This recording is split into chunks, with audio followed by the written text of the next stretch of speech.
Hello बच्चों, कैसे हैं? Class 10th। तो जैसा कि आपको पता है, पिछली कुछ वीडियोस से हम लोग चैप्टर 2 पॉलिनोमियल्स कर रहे हैं। पार्ट 1 पार्ट 2 में हमने पॉलिनोमियल्स के कुछ कॉन्सेप्ट और एक क्वेश्चन डिस्कस किया था। उसी की कंटिन्यूटी में पार्ट 3 में आज हम क्वेश्चन नंबर 2 डिस्कस करेंगे। सेम फॉर्मूला, सेम कॉन्सेप्ट जो हमने क्वेश्चन 1 में लगाया था।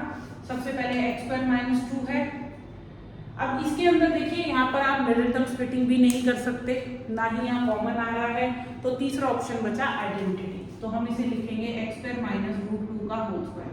√2 का स्क्वायर अगर करेंगे तो 2 वापस आ जाएगा, इसलिए मैंने इसे होल स्क्वायर फॉर्मेट में लिखा है। और अब मैं यहाँ पर जो फॉर्मूला यूज करूंगी वो है a² - b²। तो ये एक बार प्लस हो जाएगा और एक बार माइनस। तो इसीलिए हम इसे लिखेंगे x + √2 एंड x - √2।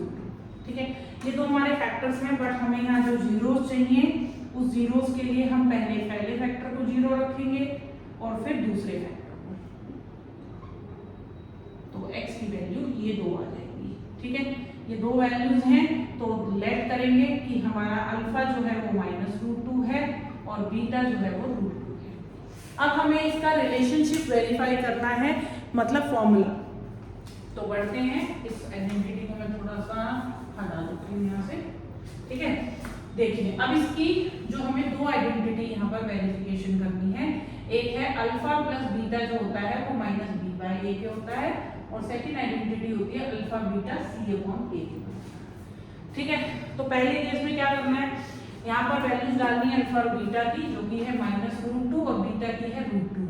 और यहाँ पर हम वैल्यू डालेंगे। अब देखिए यहाँ पर b है ही नहीं, क्योंकि x ही नहीं है, तो x का कोफिशिएंट 0 है, तो यहाँ 0 लिखना है। a का कोफिशिएंट 1 है, तो यहाँ पर भी आप देखेंगे कैंसिल आउट हो गया 0, और यहाँ पर भी 0, दोनों साइड 0 हो जाएगा। तो वेरीफाई हो गया।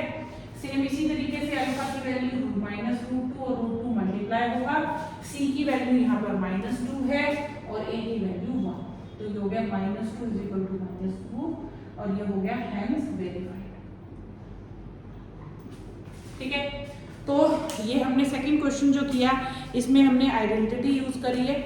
एक क्वेश्चन और करते हैं जिसमें कि हमको सिर्फ और सिर्फ आइडेंटिटी नहीं लगेगी, मिडिल टर्म लगेगी, लेकिन रूट वाला क्वेश्चन है। देखिए मिडिल टर्म स्प्लिटिंग थोड़ी सी डिफिकल्ट हो जाती है जब उसके कोफिशिएंट जो है वो रूट में दिए हो।